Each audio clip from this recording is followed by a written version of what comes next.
Liam Payne Psychiatrist breaks their silence and exposes a very dark secret of Roger Noor's.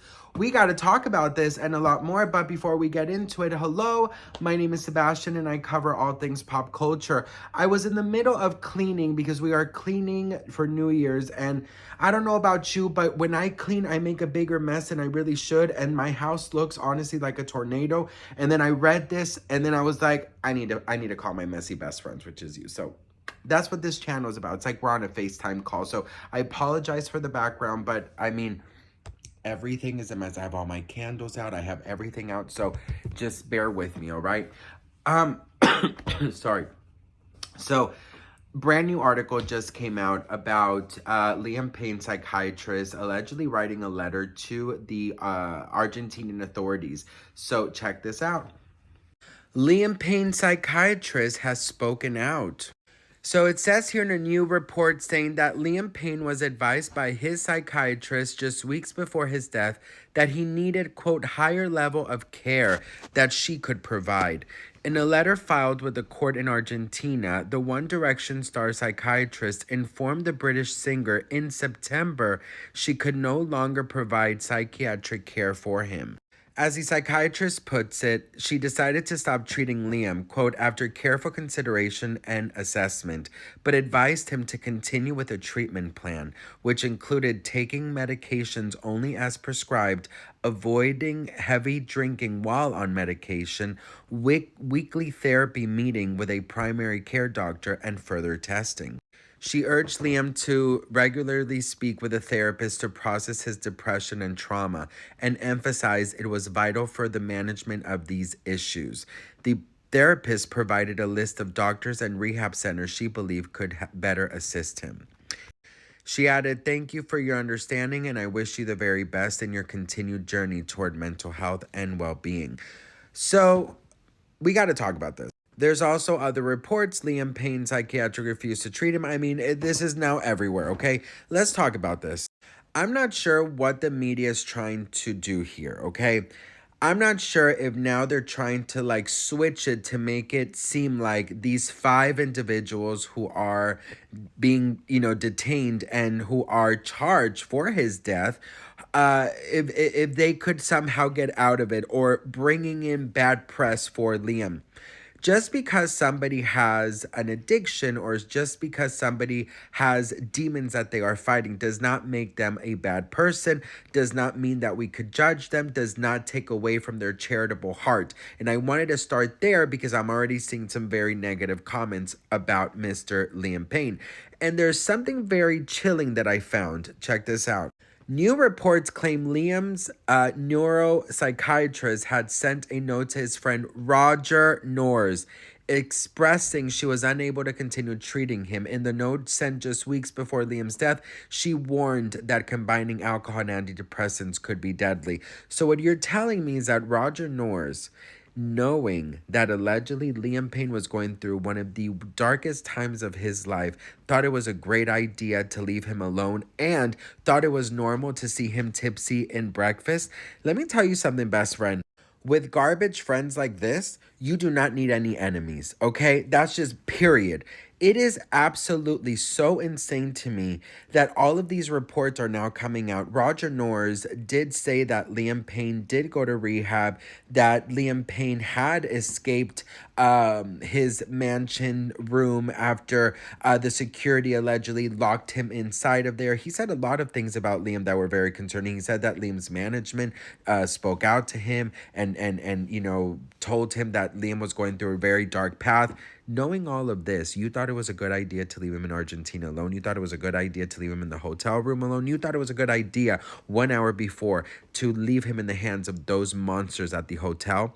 You deserve to spend your life in jail. I just wanted to touch a little bit about why now all of these things are coming out. Like, I don't understand what is the point of it. I don't quite understand you know, I believe those type of things should be left private. I mean, that's like, isn't there like a patient doctor clause or whatever it's called? I honestly just feel like that seems very illegal to me. But you know, again, I'm not in the you know, in the justice whatever league, or is that Marvel? Whatever.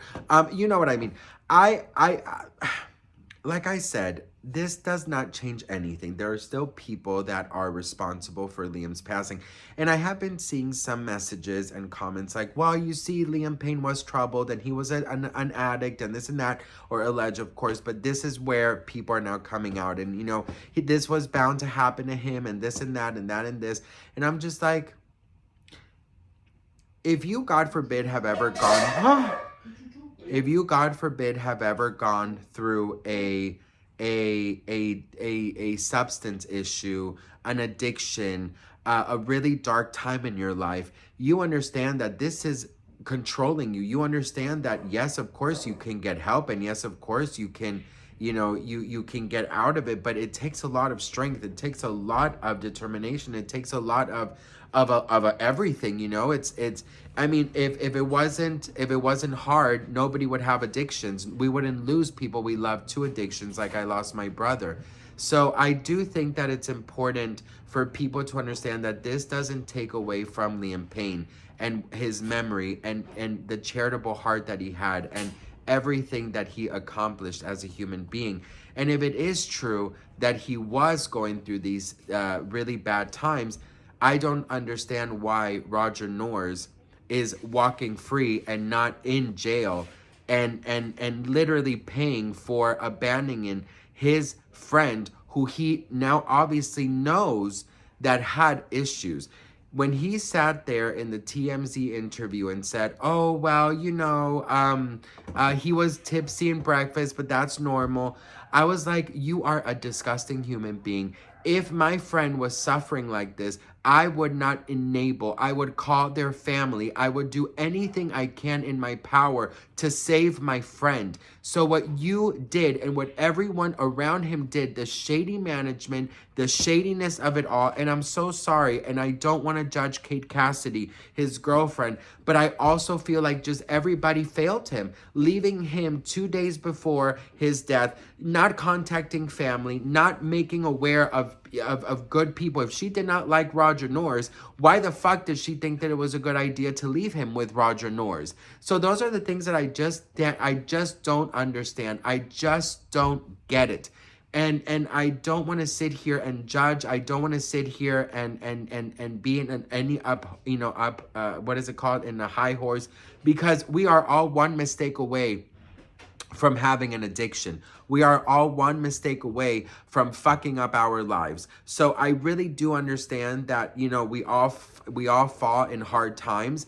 And, you know, because I lived it with my brother and I unfortunately lost him to addiction, I don't ever want anyone to question his heart, his soul, Liam's, you know, and what he accomplished and who he was and what type of person he was, because addiction that has nothing to do with how you are and how you feel and who you are. So what do we think? Let me know in the comments below. I'd love to hear from you all. Sorry if this video is a little bit not so aesthetic pleasing, but like I said, my apartment is a damn mess right now and I need to fix it. So I love you all very, very much. I will forever be here to get justice for Liam. I will fight. I will call out and I will give my opinion. And just make sure you're subscribed, because I'm sure there's going to be a lot of updates coming out. So I love you, and I'll see you on my next video. Mwah. Bye.